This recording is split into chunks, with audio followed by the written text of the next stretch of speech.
If you love me, you will obey my commandments. I will ask the Father, and he will give you another helper, who will stay with you forever. He is the Spirit who reveals the truth about God. The world cannot receive him, because it cannot see him or know him. But you know him, because he remains with you and is in you. When I go, you will not be left all alone. I will come back to you. In a little while, the world will see me no more. But you will see me. And because I live, you also will live.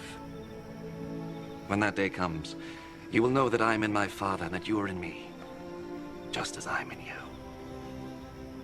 Those who accept my commandments and obey them are the ones who love me. My Father will love those who love me. I too will love them and reveal myself to them.